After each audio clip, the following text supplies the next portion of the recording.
Alhamdulillahi Rabbil Alameen wa salatu wa salamu ala Sayyidil Anbiya'i wal Mursaleen. Amma ba'du fa'a'udhu billahi minash shaitanir rajeem. Bismillahir Rahmanir Rahim.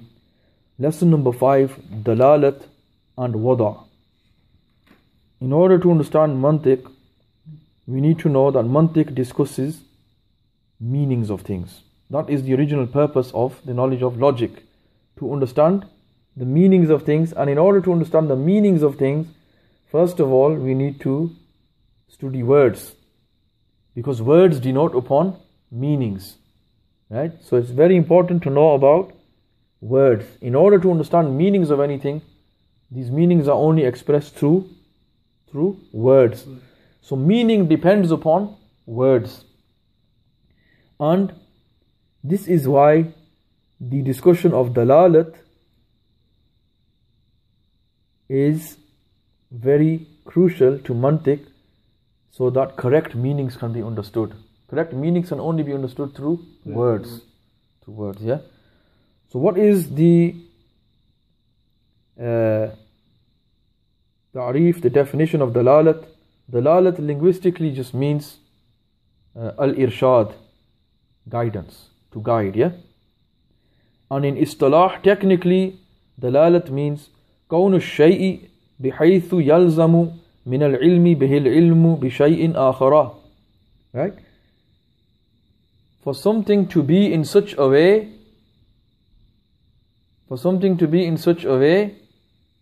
that knowledge of it necessitates the knowledge of something else.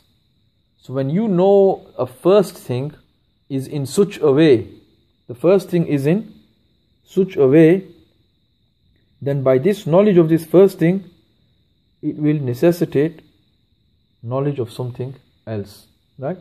كون الشيء, the being of something, بحيث, in such a way, يلزم, that it necessitates, من العلم به, by knowledge of it, by knowledge of this first thing in such a way. This first thing is in such a way that when you know this first thing, what happens? By knowledge of this, right? من العلم به العلم بشيء آخر, that arises knowledge of something else, right? That thing which does the dalalat, which gives the guidance, that is known as dal. And that thing which it guides upon, the other thing which the knowledge of which arises, what is that known as? Madlul. Right? An example of this it gives here is when a person sees smoke. The smoke is dal, it denotes upon fire. The fire is madlul, right? The existence of smoke, what happens? It is something which is existing in such a way that when you have knowledge of this thing, it necessarily gives you knowledge of fire, of that something else. So this is an example of dal, which is smoke, and the example of madlul is the fire. Then it goes on to mention the definition of wada. Wada linguistically means to put something, placing something, right?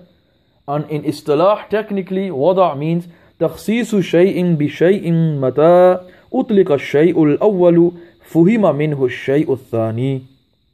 That when one thing, the first thing, something is made specific, right, to something else, right, in such a way that by knowledge of the first thing, the knowledge of the second thing is attained, right?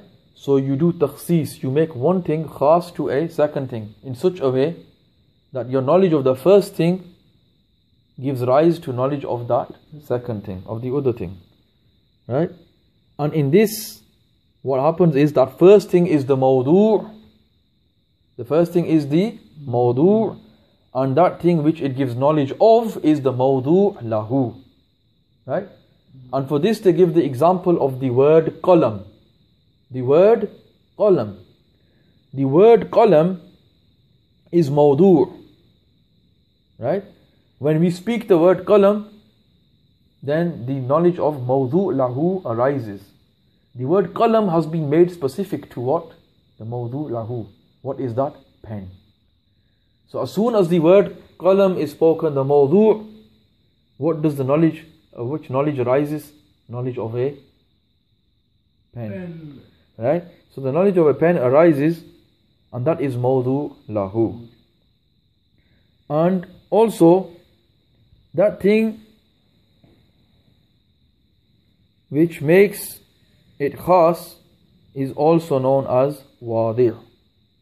That thing which makes it khas is also known as wadi'. Then he mentions the benefit here that dalalat can be found without wada'. So dalalat can be found without wada'. However, wherever there is wada', there will always be dalalat. Wada' needs dalalat. So every dalalat is not wada', but every wada' is dalalat. Okay? For example, the word Zaid does dalalat upon the Zat of Zaid, the person of Zaid. Okay? Here, there is wada' as well, and there is also dalalat. Right? Here there is wada' as well, and there is also dalalat in this example. However, smoke does dalalat upon fire. But here there is only dalalat and there is no wada'. So we mentioned that dalalat is more common than wada'. Right?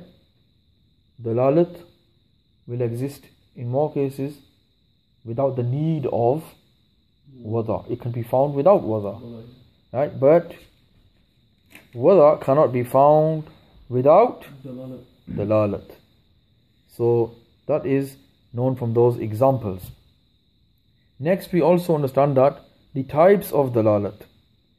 Dalalat can either be dalalat lafziyya, or it can be secondly dalalat ghayr lafziyya. Dalalat can be by words, or dalalat can be without words. An example of dalalat lafziyya is the word Karachi, which denotes upon the town of Karachi. That is dalalat lafziyya, because a word is used. Number two, dalalat ghayr lafziyya, that dalalat which is without words, is the example of smoke denoting upon fire. Right? The words are not expressed for that, it's something which is simply seen. So this shows the example of that.